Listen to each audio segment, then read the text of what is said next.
Jornal Nacional. Boa noite. Boa noite. O governo Bolsonaro tem a primeira baixa. Como presidente da República, informo que, na data de hoje, tomei a decisão de exonerar o senhor ministro-chefe da Secretaria-Geral. Gustavo Bebiano perde o cargo depois de 7 semanas na função. E 5 dias depois de ter sido chamado de mentiroso por um filho do presidente. A Agência Nacional de Mineração divulga o cronograma para a extinção de barragens como a de Brumadinho. A Justiça do Rio mantém preso preventivamente o homem que espancou uma mulher com quem se relacionava na internet. E na semana do Oscar, os nossos repórteres mostram a importância fundamental da direção de fotografia. A partir de agora, no Jornal Nacional.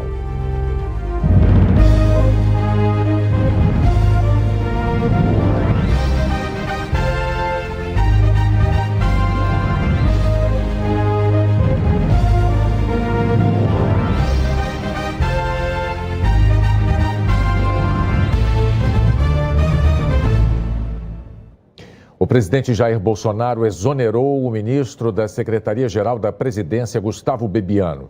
No desenrolar do caso sobre supostas candidaturas laranja do PSL, a crise se agravou na quarta-feira passada, quando um filho de Bolsonaro chamou Bebiano de mentiroso e o próprio presidente endossou a acusação. O ministro-chefe da Casa Civil, Onyx Lorenzoni, madrugou no Palácio da Alvorada. Ficou lá por meia hora. O assunto era a crise em torno do ministro da Secretaria-Geral, Gustavo Bebiano. Jair Bolsonaro seguiu para o Planalto. Teve 3 reuniões pela manhã, pautas distintas, mas o caso Bebiano pairou o tempo todo. Depois de um encontro com Bolsonaro, o vice Hamilton Mourão confirmou a exoneração de Bebiano era questão de horas. De hoje não passa. A crise começou com as denúncias de candidatos laranjas do PSL, partido de Bolsonaro, que foi presidido por Bebiano durante a campanha eleitoral. E foi ampliada por influência de um dos filhos do presidente. Bebiano foi chamado de mentiroso por Carlos Bolsonaro e depois por Jair Bolsonaro. O ministro se desgastou com o episódio. As divergências entre ele e o filho do presidente, o vereador carioca Carlos Bolsonaro, começaram já na transição de governo. Bebiano acabou sendo indicado ministro da Secretaria-Geral da Presidência, enquanto Carlos, em novembro, deixou a equipe de transição e ficou sem cargo no governo. Gustavo Bebiano tem 54 anos, é advogado. Ele foi apresentado ao então candidato do PSL à presidência, Jair Bolsonaro, em 2017. Bebiano se ofereceu para atuar de graça em processos judiciais de Bolsonaro. Acabou se tornando uma das pessoas mais próximas do candidato durante a campanha eleitoral.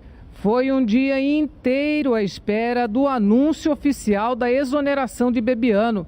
Demorou porque estavam costurando um jeito menos traumático para a saída. Excelentíssimo senhor presidente da República, Jair Messias Bolsonaro decidiu exonerar, nesta data, do cargo de ministro da Secretaria-Geral da Presidência da República, o senhor Gustavo Bebiano Rocha. O senhor presidente da República agradece sua dedicação à frente da pasta e deseja sucesso na nova caminhada. O porta-voz leu a nota e deu poucas explicações. O motivo da exoneração do ministro Bebiano é de foro íntimo do nosso presidente. A mesma suspeita de uso de candidatos laranjas recaiu primeiro sobre o ministro do Turismo, Marcelo Álvaro Antônio, também do PSL. Mas ele permanece ministro e a crítica de tratamento diferenciado para os dois casos. Embora seja de foro íntimo, também é um tema público a razão do desentendimento do ministro com o presidente. Não dá para a gente fazer de conta que não sabe. A gota d'água foi o laranjal do PSL. O que pesou foi a postura do ministro, a questão do partido do presidente, porque se foi a questão do partido, é o mesmo laranjal do ministro do Turismo, e sobre ele ninguém fala nada. É só para a gente não ficar fazendo de conta que não viu. O nosso presidente ele demandou o tempo necessário para a consecução da sua decisão em função de vários atores, de várias ações, e é natural que, pensando em nosso país, isso se faça de forma mais consensual e, ao mesmo tempo, mais maturada possível. O substituto de Gustavo Bebiano será o 8º ministro na equipe de Bolsonaro, vindo das Forças Armadas. General da Reserva, Floriano Peixoto, que já ocupava a Secretaria Executiva, passa a ser o titular da Secretaria-Geral da Presidência. No Planalto, dos 4 ministros, só Onyx Lorenzoni, da Casa Civil, não é militar. Logo depois do anúncio da demissão, o próprio Bolsonaro falou sobre Bebiano num vídeo gravado. E, como era esperado, apesar do conflito nos últimos dias, o presidente fez um discurso, justificou o rompimento com ruídos na comunicação. Comunico que desde a semana passada, diferentes pontos de vista sobre questões relevantes trouxeram a necessidade de uma reavaliação. Avalio que pode ter havido incompreensões e questões mal entendidas de parte a parte, não sendo adequado pré-julgamentos de qualquer natureza. Tenho que reconhecer a dedicação e comprometimento do senhor Gustavo Bebiano à frente da coordenação da campanha eleitoral em 2018. Seu trabalho foi importante para o nosso êxito. Agradeço ao senhor Gustavo pelo esforço e empenho quando exerceu a direção nacional do PSL. E continuo acreditando na sua seriedade e qualidade do seu trabalho. Reconheço também sua dedicação e esforço durante o período que esteve no governo. O ministro do Turismo, Marcelo Álvaro Antônio, tem dito que repudia veementemente todas as acusações e que não tem qualquer vínculo pessoal com as supostas candidaturas laranja. No Congresso, a preocupação é com o impacto da demissão nas negociações da reforma da Previdência. O líder do Solidariedade na Câmara, Augusto Coutinho, composição independente, diz que o governo precisa ter calma. O governo agora precisa ter tranquilidade, mandar projeto da reforma da Previdência para a Câmara dos Deputados, para que a gente possa se debruçar sobre essa matéria, colaborar sobre essa matéria e votar. Alguns parlamentares tentaram evitar a exoneração de Gustavo Bebiano. Eles diziam que era claro que o agora ex-ministro seria a ponte entre o governo e o Congresso na discussão da reforma, principalmente com o presidente da Câmara, Rodrigo Maia, que apoia e deve comandar as negociações para aprovar as mudanças na Previdência. Agora, a expectativa no Congresso é sobre como o governo vai fazer essa articulação.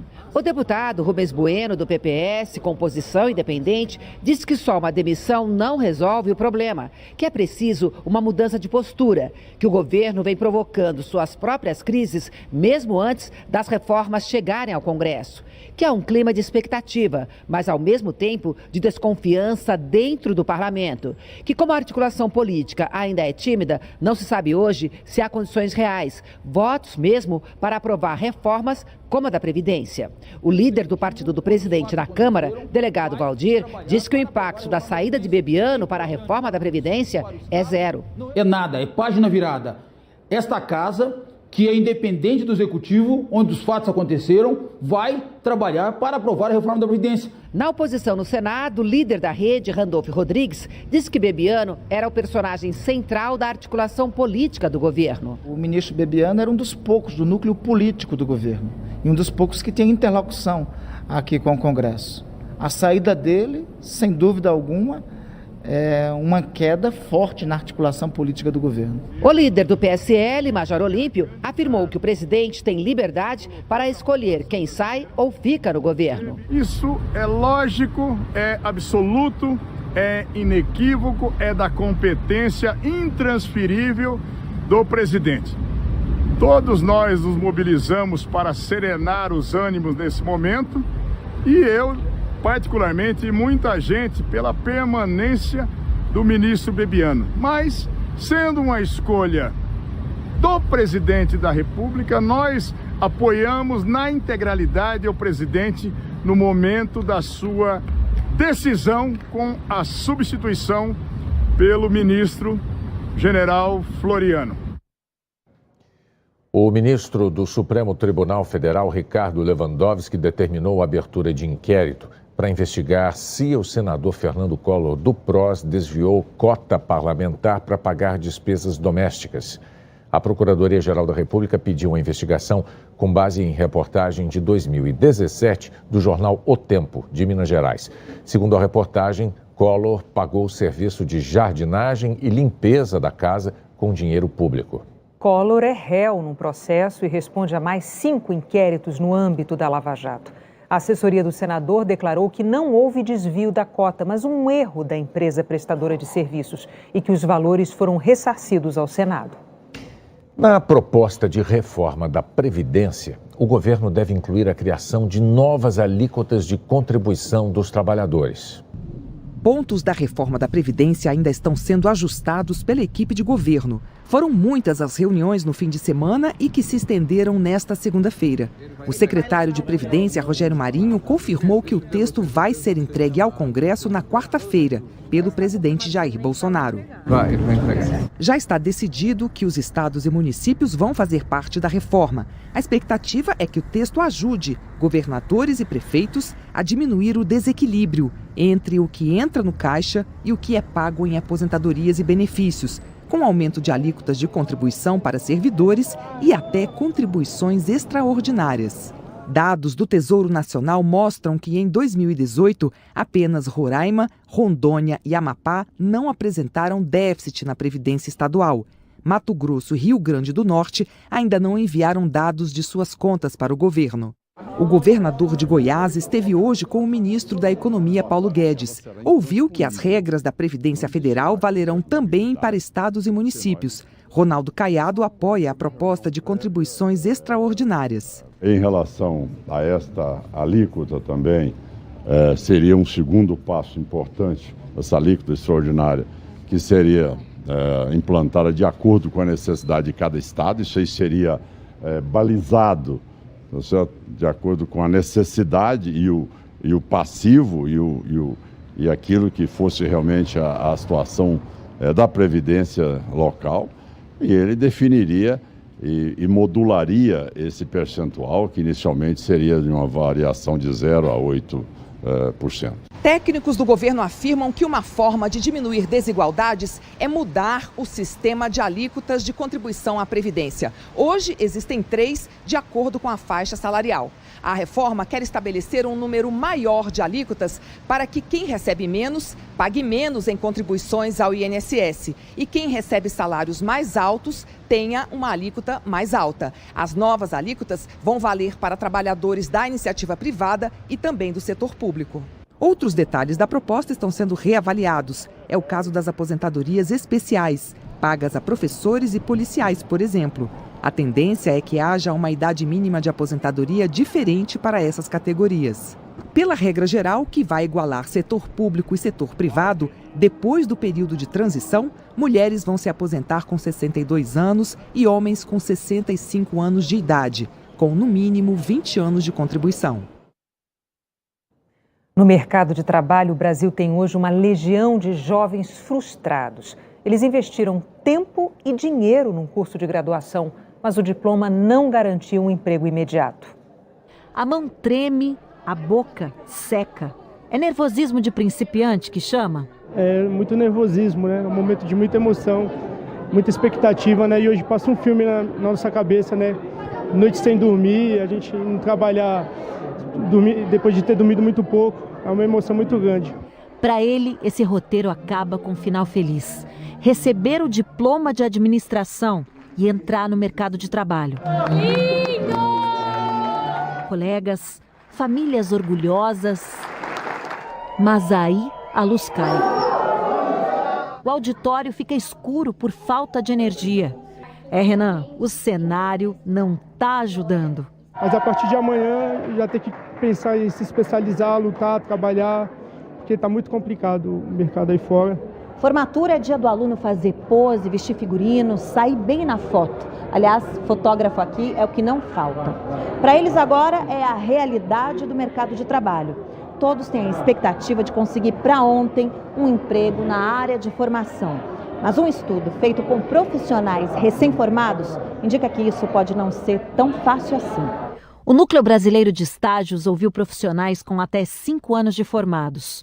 Em 2 anos, só 33% deles conseguiram trabalho na área de formação. 58% dizem que não passam nas entrevistas de emprego porque não têm experiência. E só 25% entraram na área em menos de 3 meses. A Larissa trabalha meio período como recepcionista de clínica e no resto do dia procura emprego de psicóloga. Claro que o sonho, né, o dinheiro gasto, tudo isso, a gente fica meio frustrada. Tem que ter mais que o diploma, diz quem entende do mercado. Uma política de mais estágio no mercado é importante. Uma economia mais forte, com certeza, mais oportunidade para todos.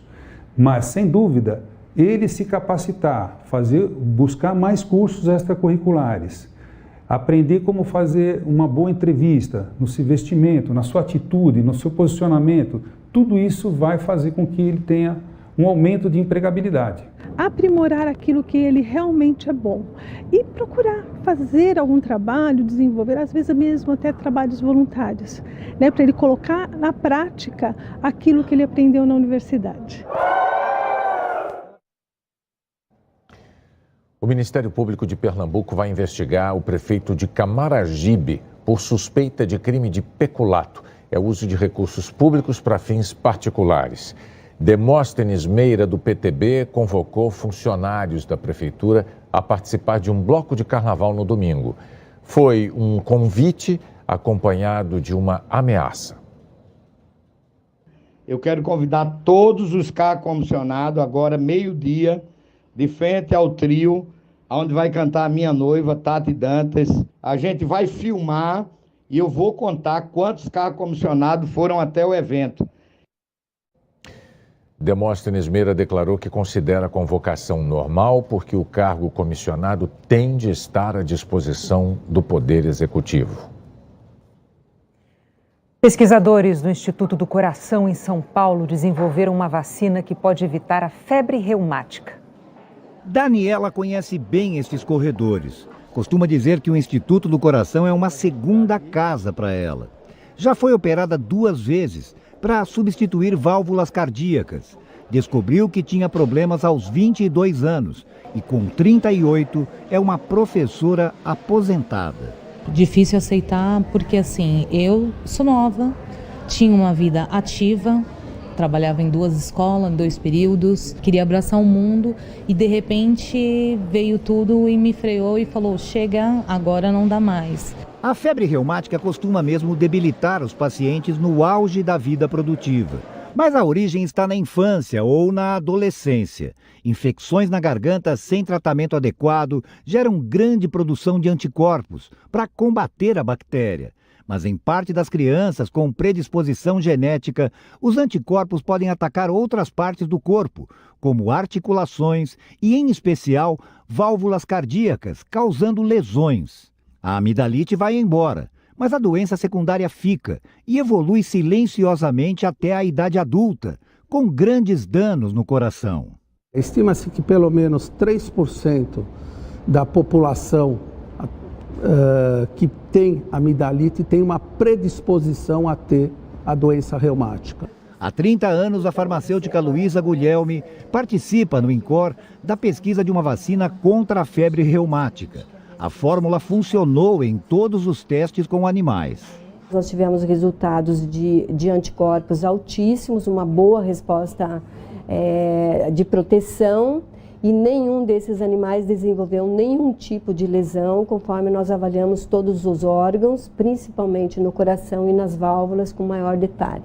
Já existe uma versão pronta da vacina para testes em seres humanos, que esperam por autorizações. Os benefícios humanos, sociais e econômicos que a vacina poderia trazer são enormes. Só aqui no INCOR, mais de 350 pessoas que esperam na fila por uma cirurgia de válvula cardíaca são portadoras de febre reumática. E em todo o Brasil, a estimativa é de 30 mil novos casos da doença por ano.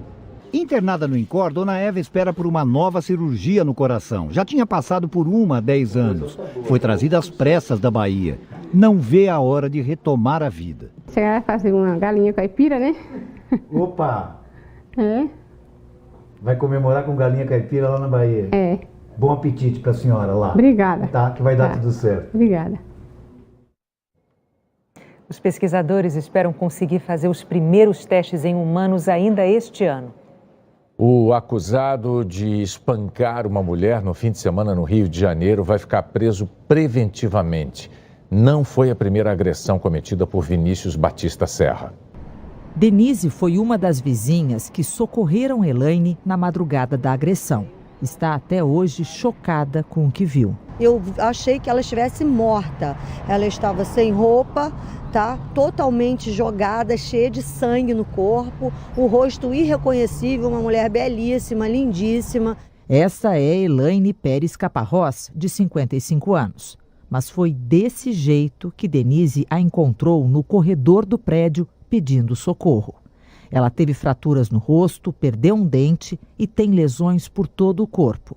Estava no CTI e hoje foi transferida para um quarto do hospital, ainda em observação. A gente tem que fazer alguma coisa para que essa pessoa que fez isso não pratique isso, ou que vire exemplo para o resto das pessoas no Brasil e em todo o mundo. Eu não gostaria que nenhuma família passasse, que nenhuma pessoa passasse por isso. O agressor, Vinícius Batista Serra, de 27 anos, foi preso em flagrante ao tentar fugir do apartamento de Elaine, que ficou desse jeito. Os dois tinham marcado o primeiro encontro depois de trocarem mensagens numa rede social por cerca de 8 meses. Ele falou assim, posso dormir aqui? Eu falei, pode. Aí eu deitei no ombro dele, só que depois de não sei de quanto tempo, eu acordei com ele me esmurrando a cara. Aí eu comecei a gritar socorro. Socorro, socorro, socorro. Um dos seguranças do condomínio ouviu os gritos de Elaine ao fazer a ronda. No depoimento, ele disse que, ao bater no apartamento, o agressor gritou: "Se quiser, arrebente a porta". O segurança decidiu chamar a polícia. A justiça determinou hoje que Vinícius fique preso preventivamente enquanto a polícia conclui as investigações. Os policiais já intimaram os pais dele e vão ouvir todas as testemunhas do caso. No livro de registro do prédio, a polícia descobriu que Vinícius usou outro nome para entrar no condomínio às 10h30 da noite. Disse que se chamava Felipe. Vinícius Batista Serra responde por tentativa de feminicídio, com pena de 20 a 30 anos de prisão. A polícia entendeu que Elaine foi espancada por ser mulher. Aqui na delegacia, Vinícius preferiu ficar calado. Informalmente, contou que teve um surto. Mas os investigadores não estão convencidos dessa informação. Ninguém vai alegar um surto quando você já, de forma pré-existente, nos remete a alguma coisa que ele já estava prevendo. Por que deu um nome falso? Por que entrou utilizando o nome de Felipe, já que o nome dele é Vinícius? Ao vasculhar as delegacias, a polícia encontrou um outro registro de agressão envolvendo Vinícius. Ele bateu com golpes de jiu-jitsu no irmão deficiente físico. O caso foi registrado em 2016 pelo pai de Vinícius, que diz também ter levado um soco do filho ao tentar impedir a violência. Com tamanha violência, tamanho requinte de crueldade, isso é uma coisa que choca até a nós que estamos aqui na polícia e que vivemos tendo contato com esse tipo de violência. Foi uma atitude monstruosa. O uso de tornozeleiras eletrônicas é um dos recursos adotados em Pernambuco para proteger mulheres vítimas de violência. Em 5 anos, mais de 700 agressores passaram a ser monitorados.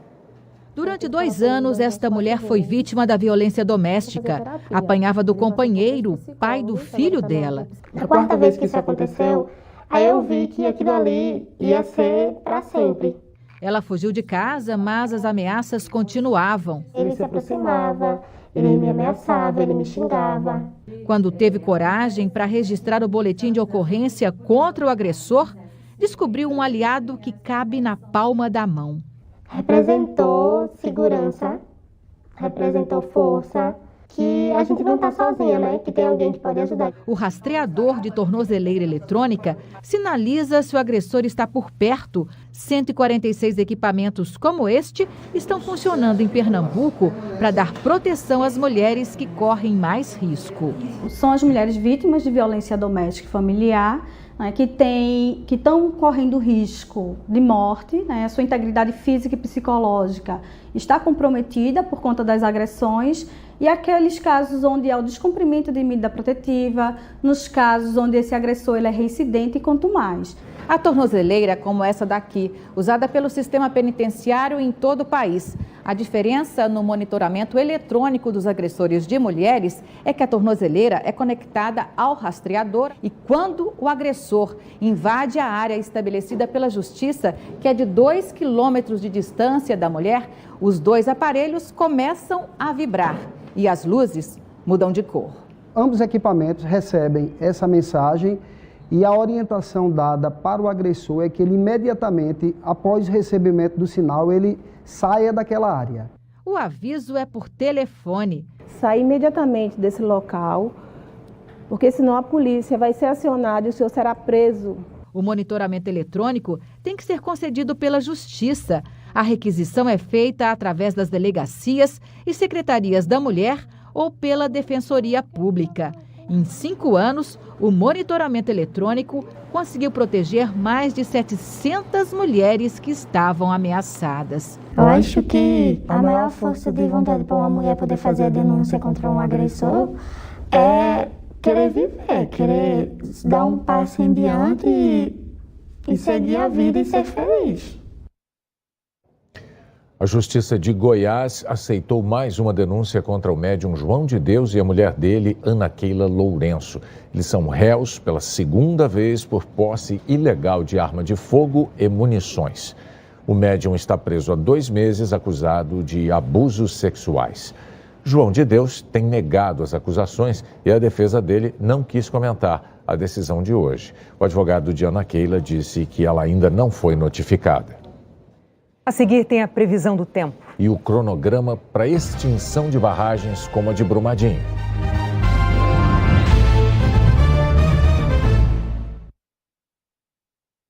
Bia, como faço para ir na Lollapalooza Brasil? O Lola BR é o seu palco. Para se expressar, cantar e interagir. E o Bradesco sorteia ingressos para você chegar chegando. E todo mundo pode participar. Promoção Bradesco, todos pro Lollapalooza Brasil. Entre no site e participe. Quem tem conta no Bradesco tem um dobro de chances. Aproveite para abrir a sua. Bradesco, patrocinador do Lollapalooza Brasil. Bia, arrasou.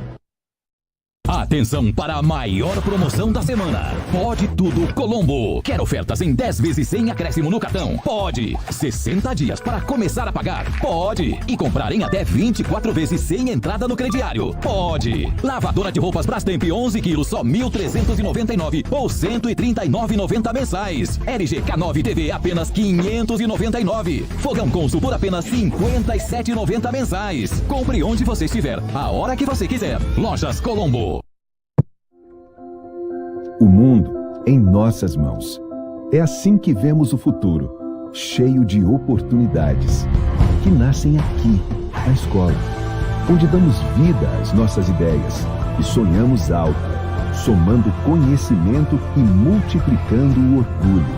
Orgulho de um dos melhores ensinos do Brasil e de uma educação que coloca o mundo aqui, em nossas mãos. Secretaria de Educação, Prefeitura de Joinville.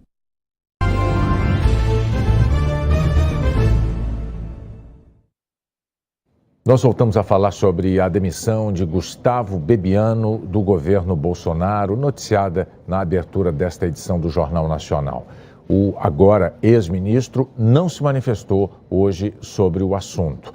Em nota divulgada na semana passada sobre as supostas candidaturas laranja, ele disse que todos os repasses foram realizados pela Executiva Nacional por conta e ordem dos diretórios estaduais e que cabe a cada um dos candidatos a prestação de contas e a responsabilidade sobre atos praticados.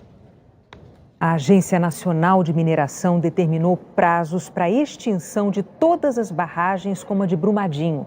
Dezenas de famílias estão fora de casa por causa do risco de um desmoronamento numa outra região. A expectativa de ir para a escola virou decepção para Vitória. As aulas foram canceladas. Eu vi uma mulher falando assim que não tinha aula, voltar para casa e deitar e dormir. No distrito de Nova Lima, de 4.000 habitantes, bares e restaurantes ficaram fechados e reservas canceladas nas pousadas.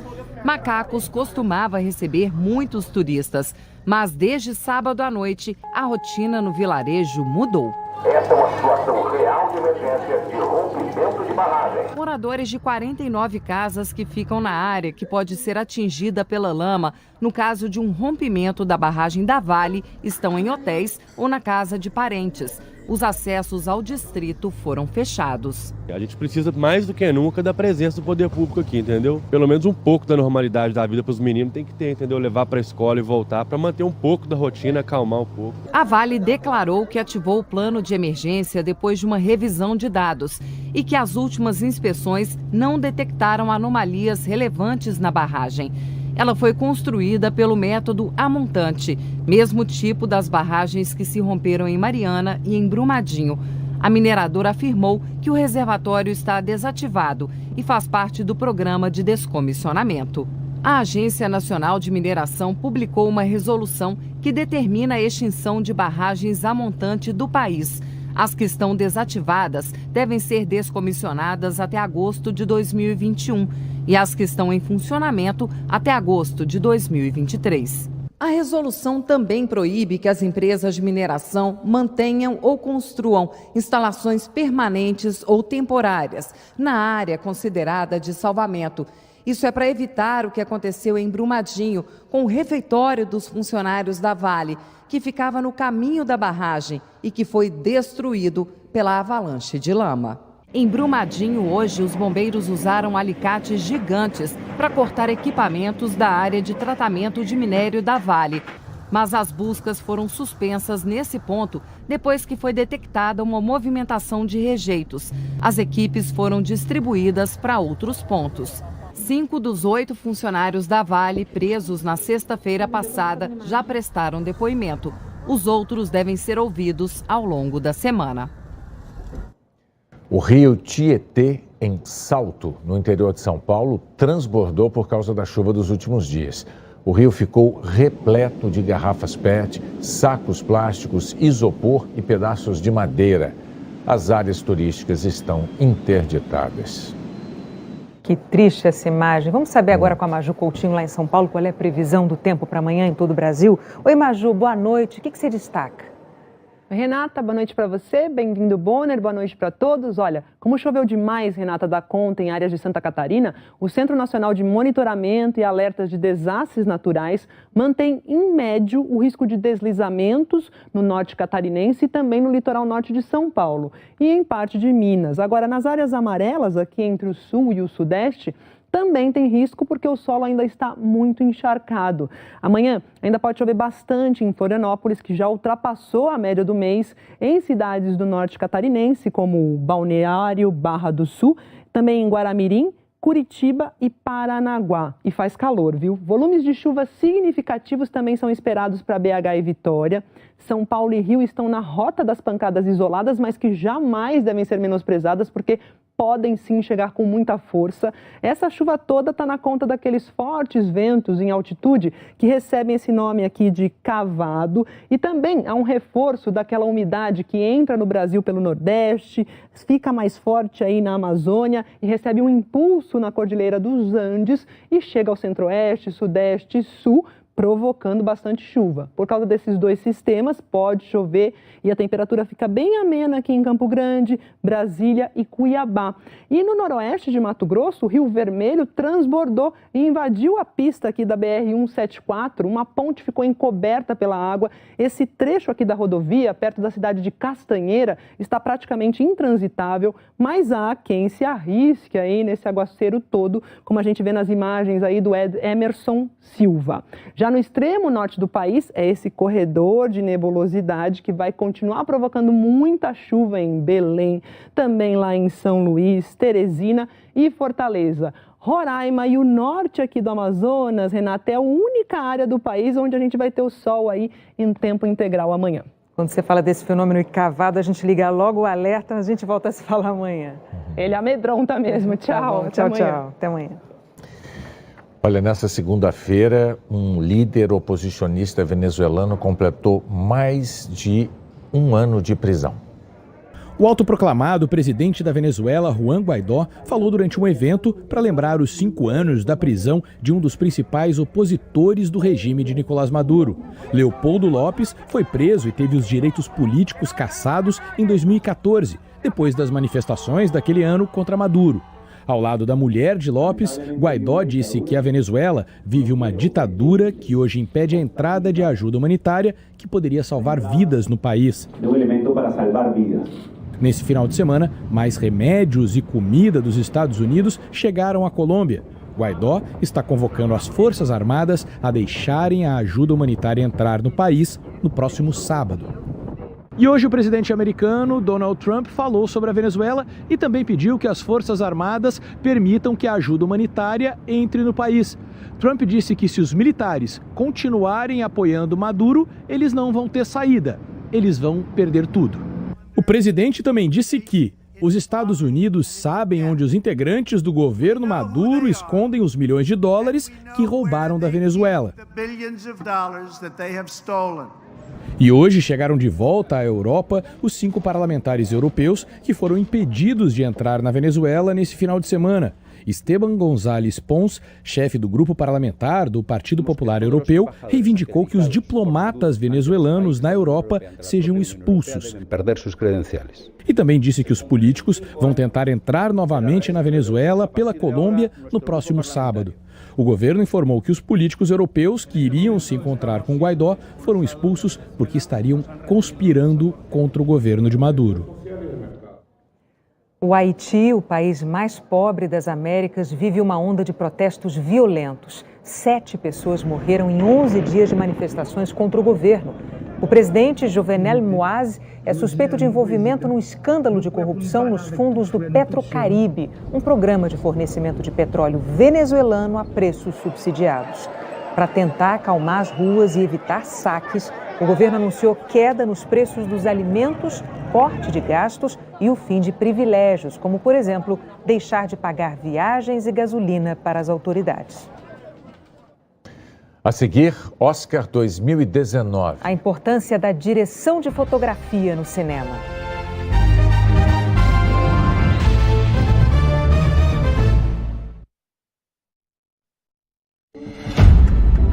Se você acha que ser contador é um emprego sem fortes emoções, o que precisar para fazer seu trabalho é só me avisar. É porque ainda não conhece o novo trabalho de Ben Affleck. Quem é ele? Ele era do exército? Descubra os segredos do contador. Ele é um criminoso. Hoje, depois do BBB, na sua tela quente. Santa Catarina é um dos maiores polos de investimento e consumo do de gala do esporte, as homenagens vão para aqueles que escolheram as competições como meio de vida e transformam habilidade em arte. Em uma das 12 categorias, a dos esportes radicais, 2 brasileiros foram indicados. Gabriel Medina, bicampeão mundial de surf e vencedor da mítica etapa de Pipeline, no Havaí. E Maia Gabeira, a mulher que superou o trauma da quase morte em 2013, quando caiu de uma onda gigante em Nazaré, Portugal. No ano passado, ela voltou ao litoral português e, no mesmo local do acidente, surfou a maior onda da história. A montanha de água tinha 20 metros e 72 centímetros. Há alguns anos, os esportes radicais sequer faziam parte desse universo, como o tênis, a natação, o atletismo. Era algo paralelo, não levado muito a sério. E as mulheres que praticavam esses esportes sequer eram consideradas. Ainda é uma batalha, tanto é que a Maia Gabeira teve que fazer uma campanha pública para que o livro dos recordes escrevesse lá, registrasse o feito dela. Hoje, a Maia desfila nesse tapete vermelho. O prêmio dos esportes radicais foi para a snowboarder americana Chloe Kim, medalhista de ouro nos Jogos Olímpicos de Inverno. Mesmo assim, Maia comemorou o crescimento feminino no evento. A gente está ganhando